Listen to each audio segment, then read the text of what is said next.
size comparison real quick.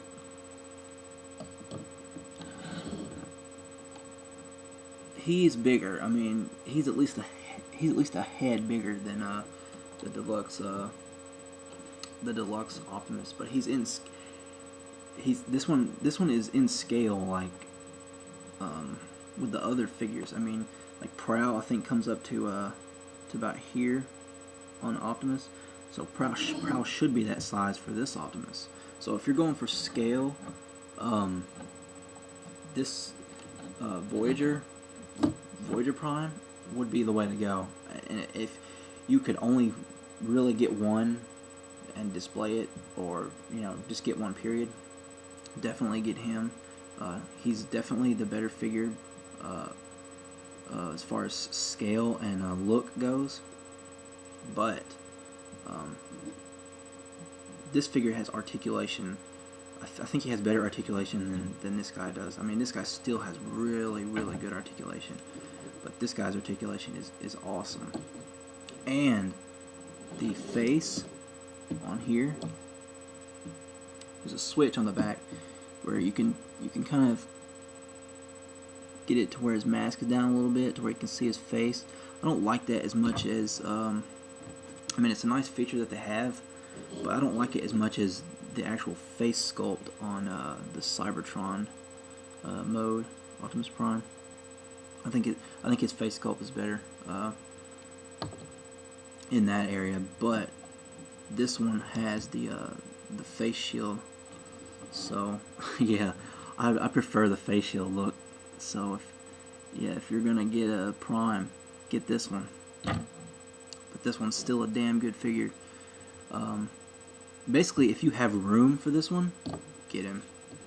But definitely do not pass up this one. Even if you're not that big of a Prime fan, I would still get him just because he goes with the Transformers display. Or if you're a kid, just get him because he's Optimus Prime. Here's his really weird axe. He doesn't use this in the show, at least not to my knowledge. I've seen a lot of the episodes so far, and I don't ever recall seeing him use anything like this. As you can see, it's plain on the back, but on the front it's got all the detail. Well, sort of detail. I mean, it's mostly just black and blue paint that's added. That's about it. The rest of it's plastic. So yeah, it is a huge weapon. I mean, I honestly don't see how he would be able to pull this weapon out of his body, to tell you the truth. I mean, it's just so huge, and it's so big and fat that he really won't hold it that well, unless you get the arm like that, kind of extended. He won't hold it when it's lifted like at the joint. So yeah, it's pretty big and cumbersome. If he uses it later on, that'd be pretty cool. But for right now, it's just I don't like it. I mean, I'd actually rather have it be used as his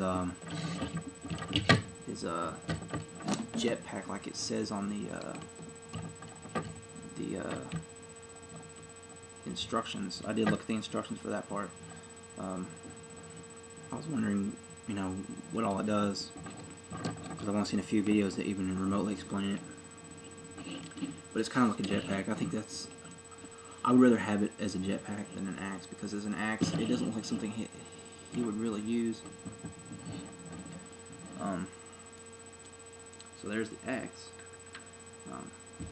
This is the water squirter. Now it can actually fit in his hand a little bit. And you kind of get like a blaster.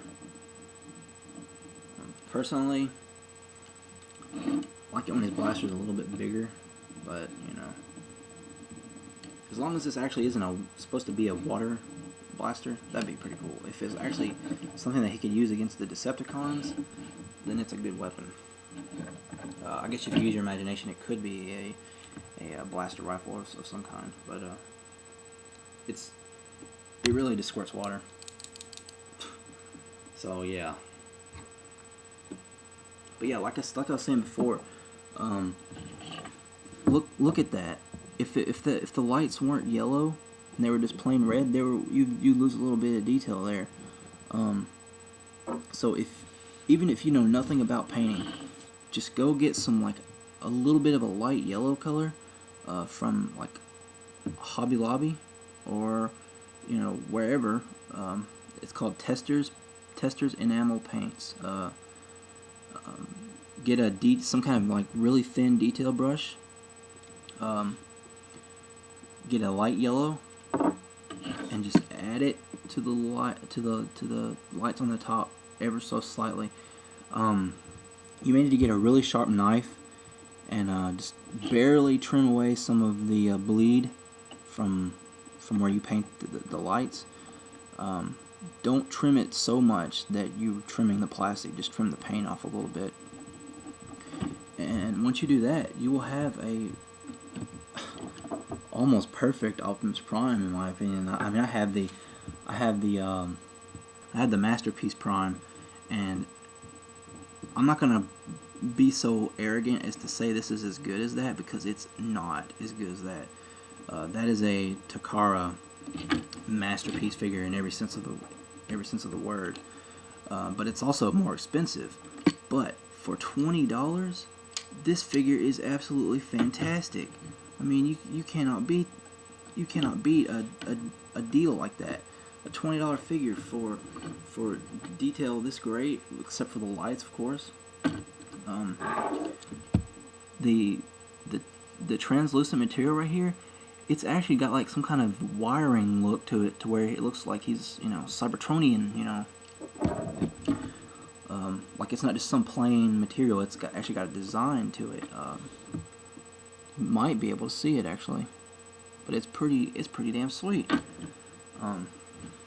So yeah, if you can get this for $25 or less, this is, in my opinion, on par with getting a good price for the Masterpiece Optimus Prime. Because for this scale, for this price tag, this might as well be a Masterpiece figure, except it wouldn't, have die cast in it, obviously. But yeah, I really love this figure. If you can't tell, I was ecstatic about Jazz, and I think he's better than Jazz, but that's mostly because he's a Voyager. I really don't know what else to say. The packaging was a 7.5. The vehicle mode was a 9.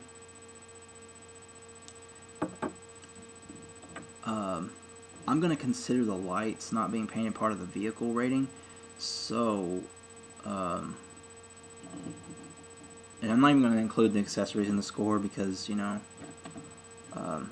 I usually display them without the accessories anyways.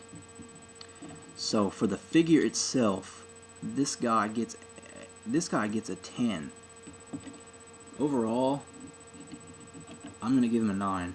And once again, you really got to paint those lights. I mean, it really adds to the detail. I mean, I know I'm beating a dead horse here, but really do what I suggested and paint the lights. Go get some yellow paint. Make sure it's hobby paint, not some type of wall paint, because stuff like that rubs off. So yeah, this is my review of the Voyager Animated Prime. I don't have any more figures coming in at the moment, but I am seriously eyeballing Starscream, the animated Starscream, and I will be getting him next for sure. So look forward to that review, and I hope you enjoyed this review, and I hope it helped you in any way. So thank you, and have a nice day.